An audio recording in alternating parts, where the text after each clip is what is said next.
Hello and welcome to the latest of my deep dive videos. Today I'm going to explore the mighty but the tiny Pluto's inversion in its retrograde back into the sign of Capricorn, which begins on the 11th of June at 9:46 a.m. So after 11 short weeks in Aquarius, it's back in to the sign of traditionality, the sign of big business, big government, orthodoxy, big structures. What can we expect?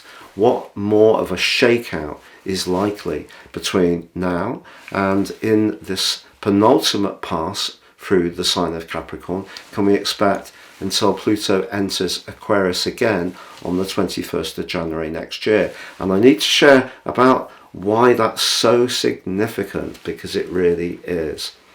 I'm then going to share with you about Pluto's themes in retrograde in Capricorn, and then the event chart, so we can all collectively relate from 0 degrees Aries as the vernal point, so that puts Pluto in house 10, but it's forging an amazing link with Mercury, both on the anaretic points in each of their signs, and that points towards some important developments about business and finances.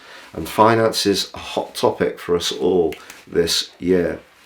I'm going to give you the dates of when Pluto then makes its way back into Capricorn next year in due course, but I want to also go through each of the 12 zodiac signs from Aries through to Pisces, so please stay with me for that. If you're new to my channel, thank you so much for joining me. I'd be honoured if you would subscribe. Please click or tap on the bell notification symbol.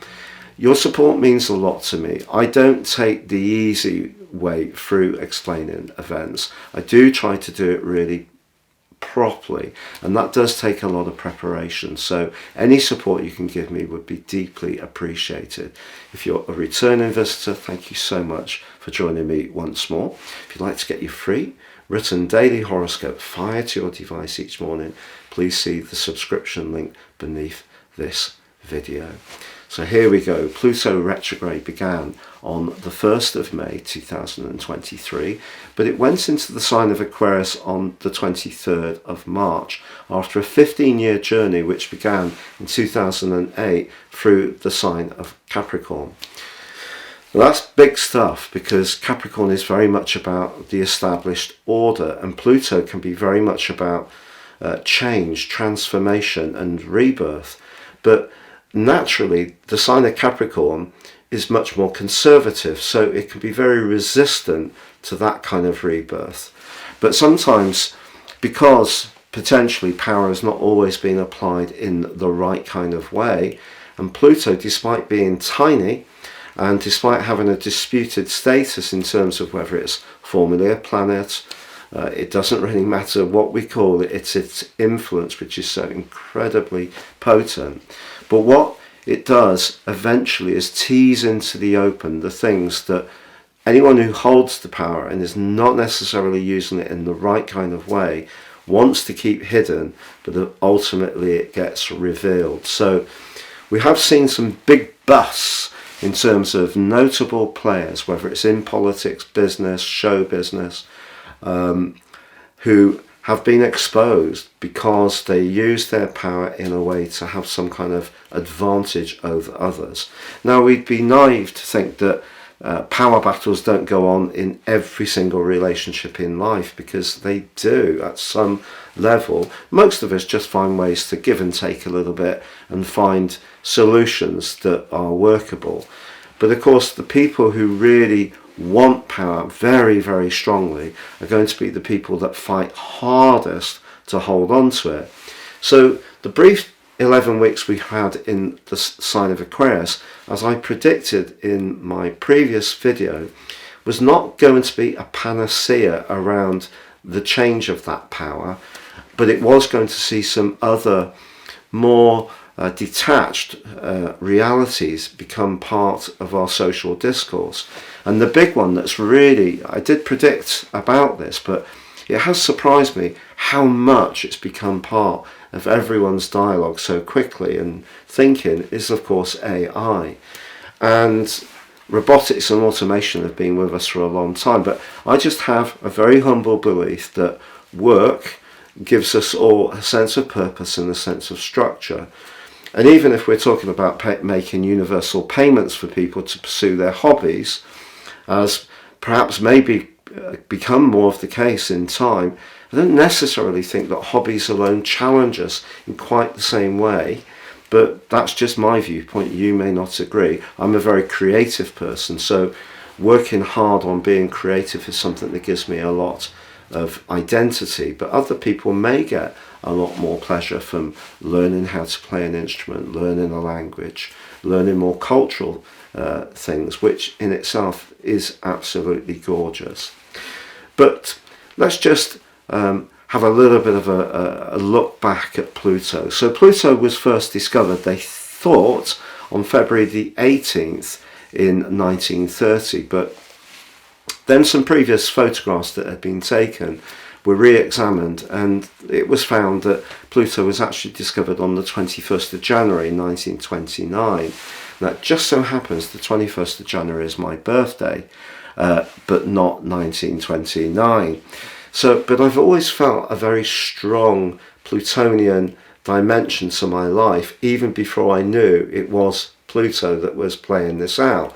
In other words, sometimes the things that we really fight for, that actually we need to learn to let go of because they're not really good for us, the more we submit to those things, the more we start to handle Pluto better. But also it's important to understand where we may be using power over other people in not such an appropriate way, and that takes a lot of self-work to understand how our responses may not always be exactly ideal. So that takes humility as well as hard work. But also my draconic chart, which is the soul chart based on the North Node moving to 0 degrees Aries, it pitches up Pluto in Capricorn just before my Sun. So interesting, and in the 10th house. Interesting, because that's very Capricorn in Capricorn. So perhaps that's why work and hard work have always appealed to me. But somehow or another, my life has been a series of changes. And change is something that some people embrace very easily and that others of us find more challenging. Now, a Plutonian cycle lasts just under 248 years. And it's very much about regeneration. Can be to do with transformation and rebirth, truth in some strange ways, the underworld, of course, and what's hidden but will eventually be revealed. Can be to do with sex, definitely money. Interesting, eh? So Pluto, even if it's a tiny entity, and even if some astrophysicists dispute that it's a planet, it doesn't really matter what we want to call it or what we want to grade it from an astrophysical viewpoint. In terms of astrology, modern astrology, Pluto is incredibly important. Now, Pluto moved into Aquarius, as you probably know, on the 23rd of March 2023, and that big focus on AI has really been quite incredible. And of course, it was building up, the discussion about robotics and automation and AI was building up beforehand anyway. And we've gone through a series of industrial revolutions anyway, not least with the internet age, which in itself has been quite incredible. Then, of course, COVID, work from home, that's another big cultural shift.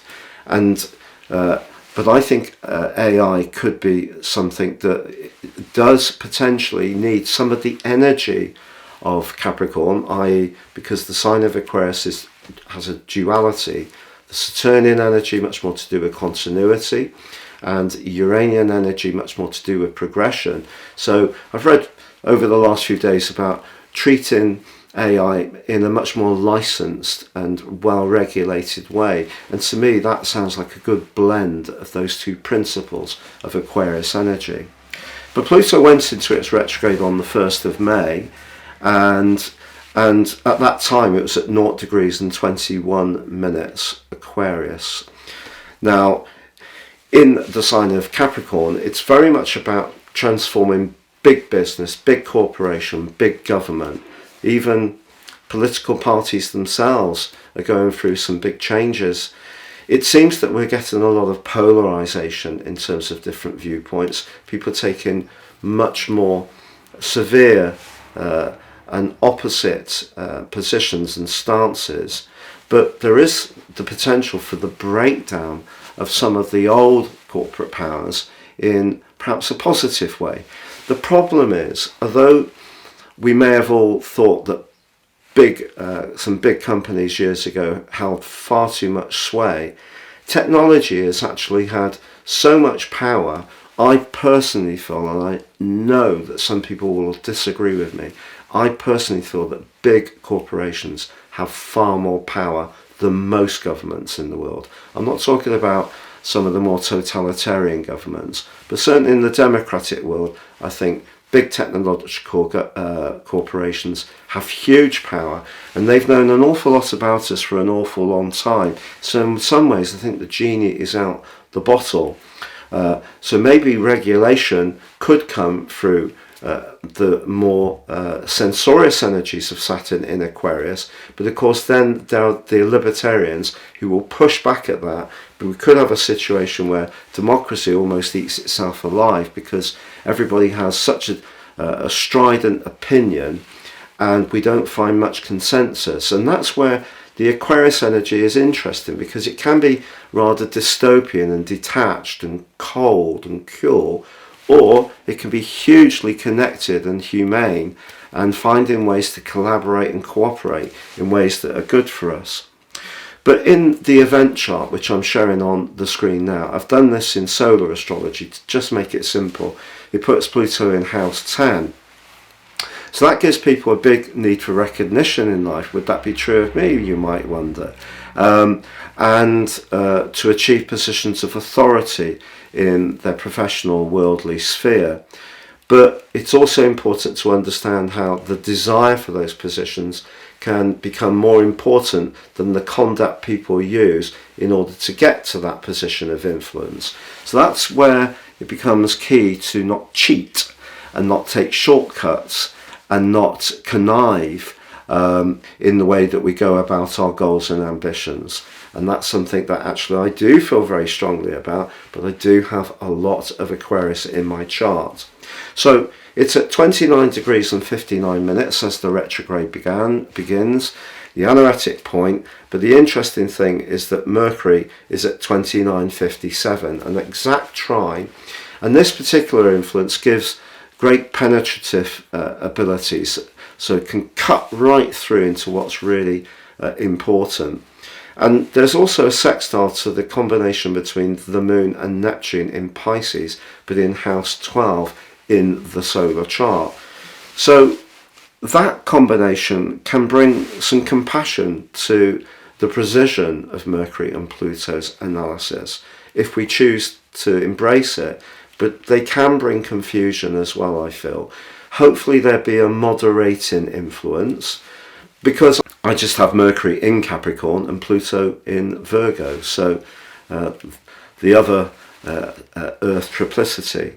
So we could, through to the 21st of January, when Pluto returns to Aquarius on its birthday, 2024, we could, during that time, get a great deal more understanding of how to deal with resources in a very practical and sensible way, because we can think about all the downside of Capricorn, you know, the ambition, the need to hold the upper hand, being very reluctant to change, but we can also think about all of its qualities, its experience, its knowledge, its stability, its preparedness to go through lots of due diligence in order to get to decisions.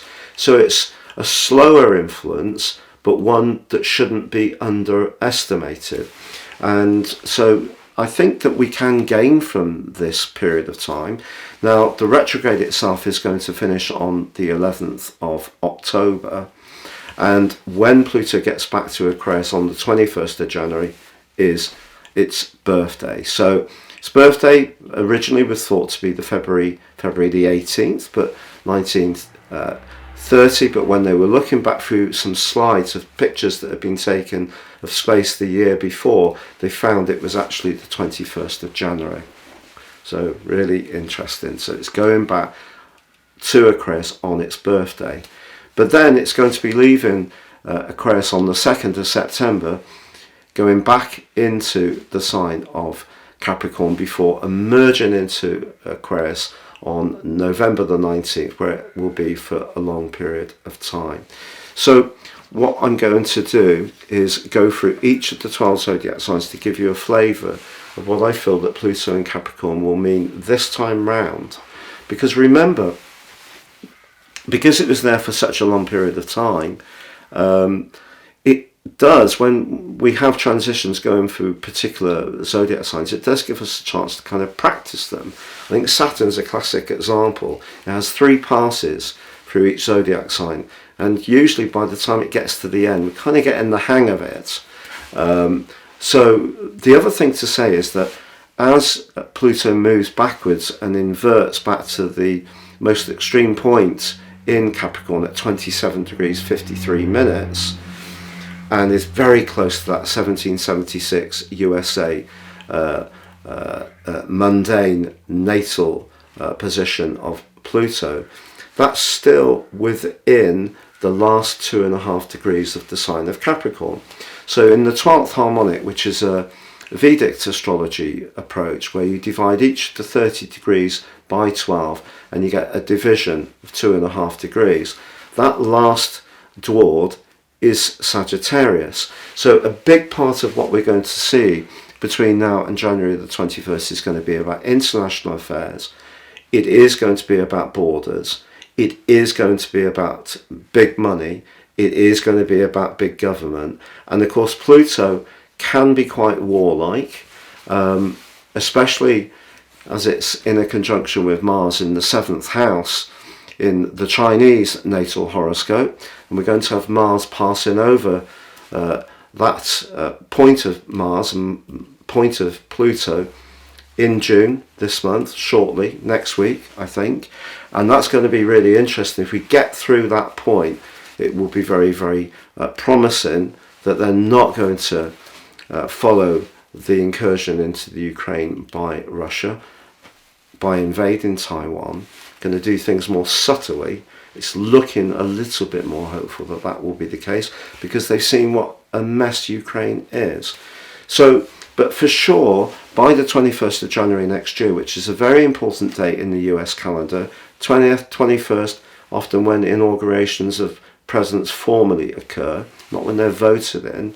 And obviously we've got a situation where United States politics is very, very polarized at the moment, with a lot of unhappiness on either side. Big debt, structural debt, issues with immigration, issues with drugs, issues with the digital and technological world, and obviously the global interface. The fact that China refuses to take part in the International Monetary Exchange, which gives them unfavourable advantages when it comes to cheaper exports. So some of the things that President Trump was saying had relevance to me as someone who's been in business. And these are things that will need to be tackled and thought about. And obviously there has been this big conference in Japan, and the G7 has made it very clear to China that they're very aware of the agenda to try to have sleepers, influence overseas, their own hidden police stations and so forth and so on. But I must say this is not in support of any political party in America or in any particular way against citizens of China or Taiwan or support of Taiwan. It's just my overview as a very Aquarius type of person. So all those subjects, the Ukraine, we've seen an incredible pushback on Russia in terms of the collective effort, which I think has surprised the Chinese. And, you know, Mr. Putin thought it was going to be a blitzkrieg season of power in Kiev, and it went very badly wrong. So I actually feel for the first time that his position has become very much more tenuous. And it's interesting because some of the big proponents that support him, Peskov, his press spokesman, Solidarov, the TV guy, they have late Libra placements, and of course Pluto is going to be on their 4th house cusp. Vladimir Putin, in terms of seeing his chart in terms of whole sign astrology, means that Pluto's back in his 4th house, and I don't think it bodes particularly well for him. So I feel that some big shifts are going to go on, but I think we can take some of the orthodoxy and some of the experience and skills of the energy of Pluto in Capricorn to slow down some of the worst excesses of the technological race. Because when people talk about, you know, seeing people live forever within about 20 years, that's all very well and good. We're not feeding people in certain parts of the world, you know, with huge problems with pollution. Those are the things where we should be using our technological skills, in my opinion, you know, rather than trying to defy what the human state and experience and journey is about. So, a bit more political today, sorry if that didn't appeal to you, but I'm now going to go through each of the 12 zodiac signs, from Aries through to Pisces, to give you a flavour of what to expect.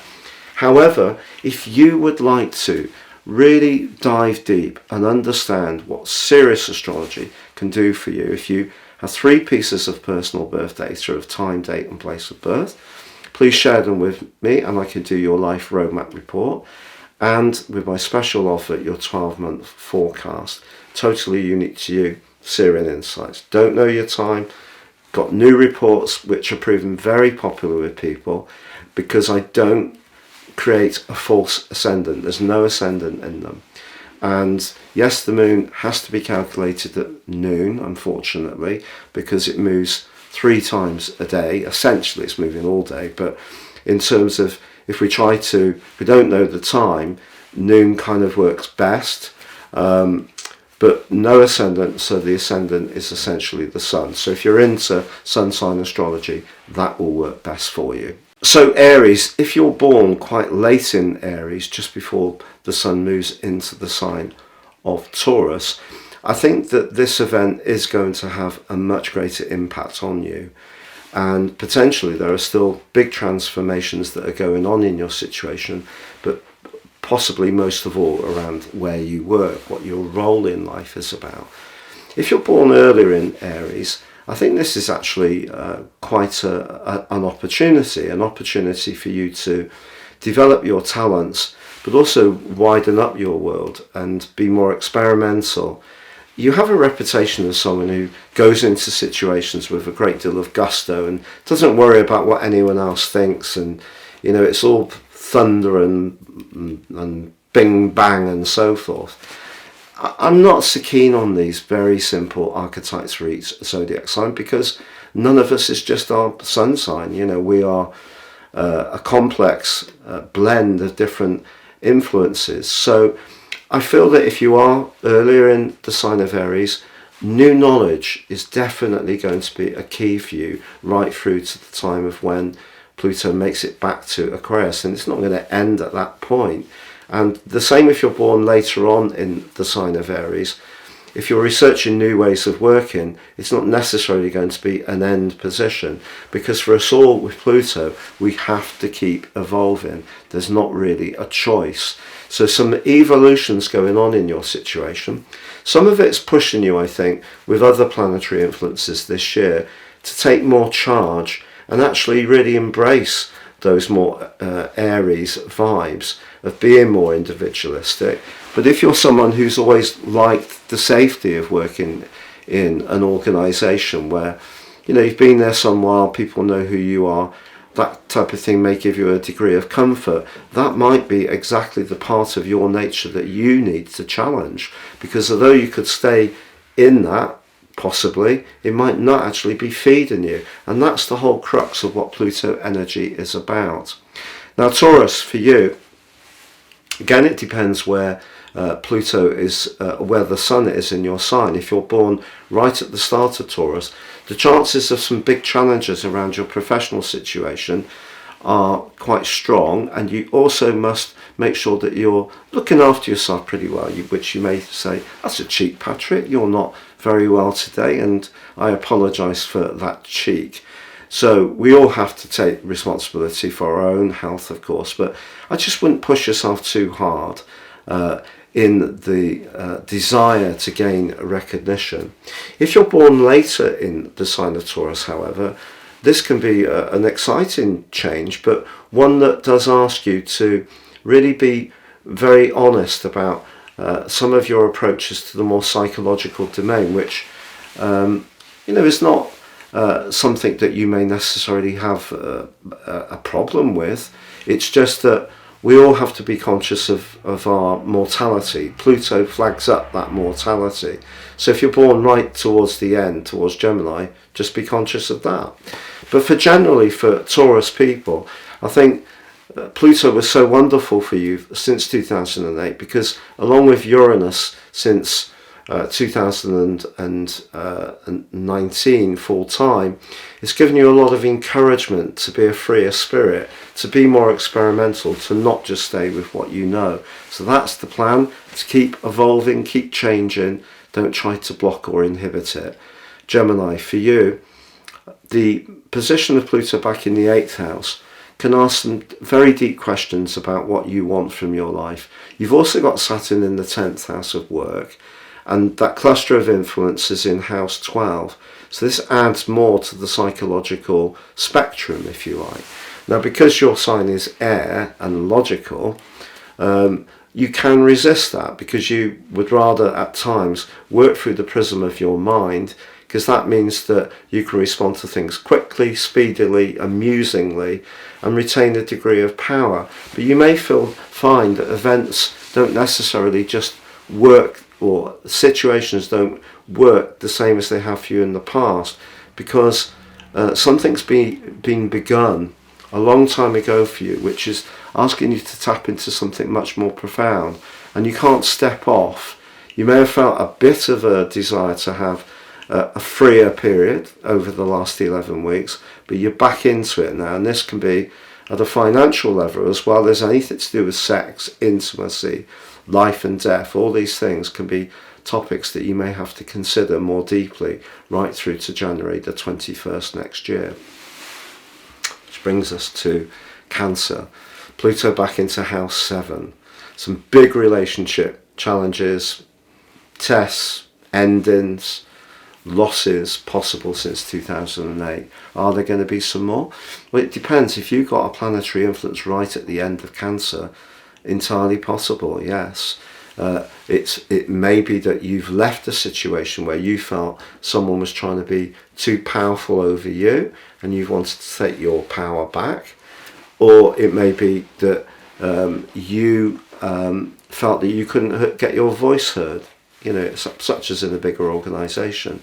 But the 7th house energy can, if you're single but you would like to meet someone, can bring some wonderful opportunity through to next January, but it does require you to be conscious of how you can not just be careful, cautious, protective, aware of emotional security, but also at times very defensive.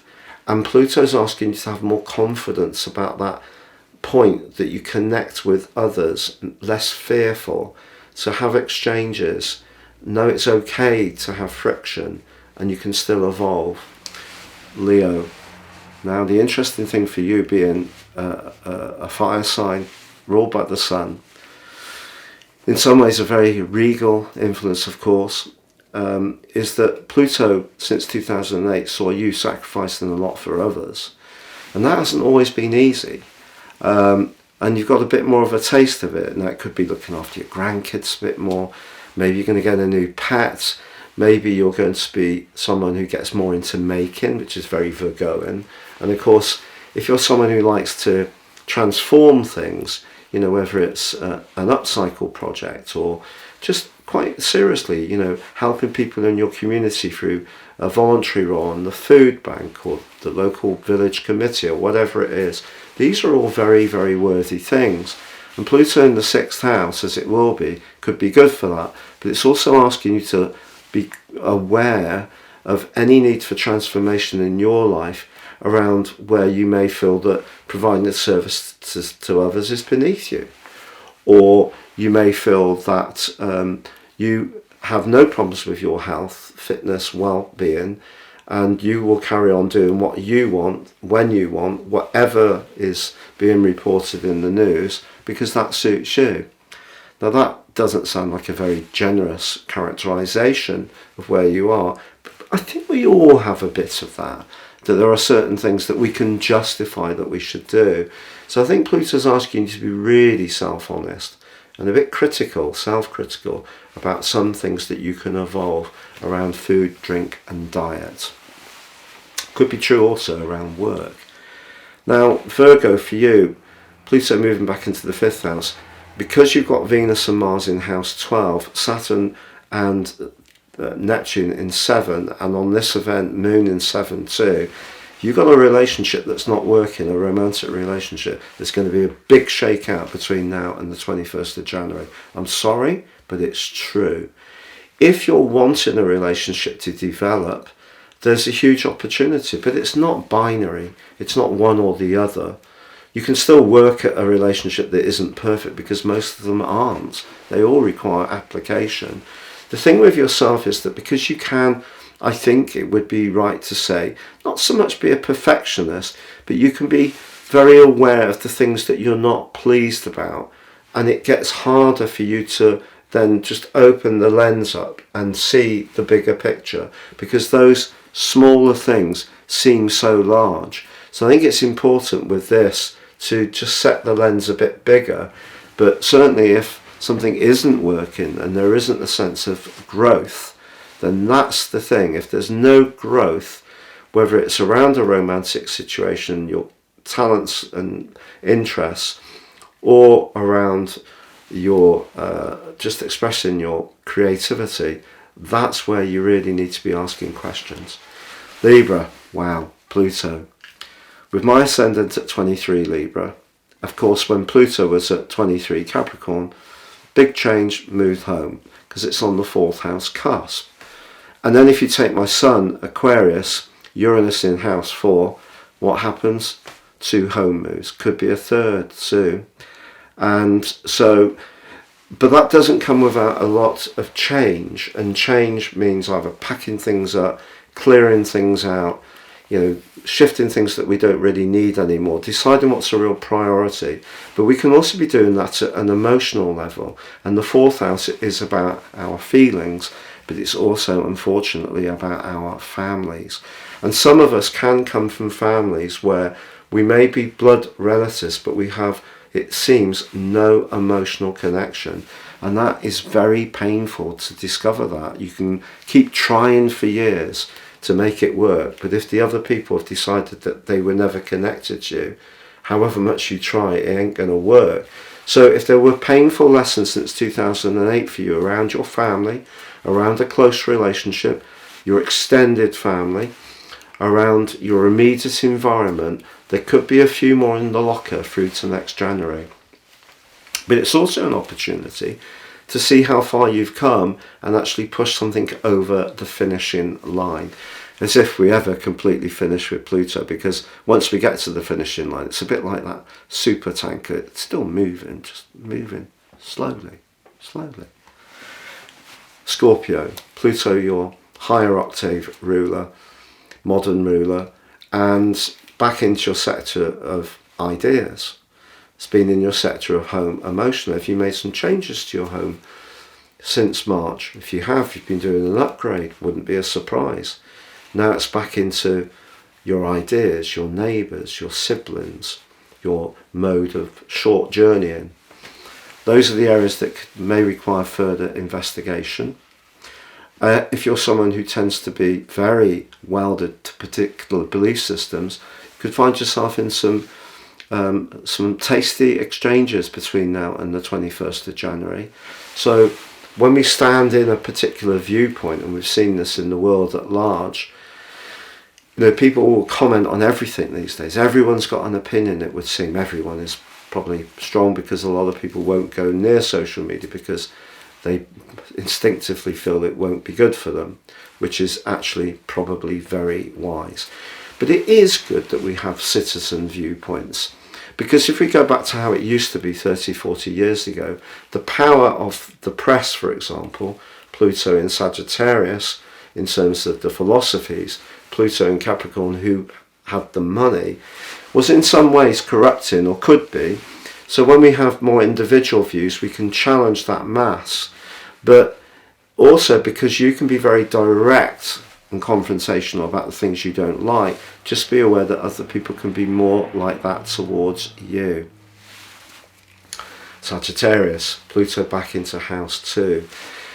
If it feels with Saturn in the 4th house, quite challenging around a home matter, or just keeping it all together in terms of the domestic sphere, Pluto going back into house 12 is asking you once again to revisit revenue generation, but also critically self-worth. So since 2008, if one way, or maybe 2 ways, or 3 ways of earning a living changed to evolve into something else, it would hardly be a surprise. You may not quite have cracked it, so there may be a little bit more thinking, working at it, that needs to be done. Capricorn, for you, Pluto moving back into your sign will be particularly relevant if you're born right at the end of the sign of Capricorn. So I discovered a blues guitarist called Chris Stone, and this guy, I'll put it underneath the video, fantastic version of Hey Joe by Jimi Hendrix.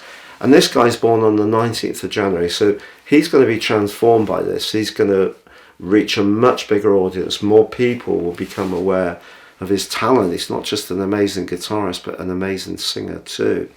So it depends. If you're born right at the end of Capricorn, this can be a massive transformation, very similar to what I've been going through really with Pluto sat on my sun. However, if you're further back into Capricorn, the big work may have been done on your sun, but what about your other inner planets? And you may have other planets distributed around your chart where Pluto is going to be squaring, opposing them. So very few of us get out scot-free from planetary influences, but seriously, in terms of whole sign astrology, Pluto is back in your 1st house, changing potentially your physicality, but your worldview, how you assimilate ideas, how other people perceive you, and it can give you more gravitas. You need to use it well. Which brings us to Aquarius. Pluto going back into house 12, much more psychological. Is there more work to be done? Possibly. Yeah, certainly in terms of my own situation, my own inner understanding of my own nature, my needs, how I relate to people, things I don't like, things I need to distance myself and protect myself from. Huge change since 2008. And so for us Aquarius people who, let's be honest about it, the average Aquarian is a pretty good armchair psychologist. So that part of your nature and mine is activated again round to when Pluto rejoins Aquarius, 21st of January next year. Pisces, Pluto moves back into your sector of friendship, but with Saturn in your sign, especially if you're born early in Pisces, you may have felt that there was a kind of a narrowing of the range of contacts you've had anyway going on, because Saturn's asking you to become more economic with your energy and to really focus on what's a priority, because it's a serious planet. It's not asking us to be as frivolous. And Pluto moving back into house 11 is asking you not to be as frivolous around your associations, but also your longer term plans. Once Pluto moves back into Aquarius, it's back into the deep dive psychologically. But yours is the sign of culmination, so your whole life has a degree of constant psychological rejigging going on. You're immutable, so you're always moving. Neptune sees you seeing things in different, rather ephemeral ways. Jupiter can make you very generous, have a big personality, and at times also take things to the extreme.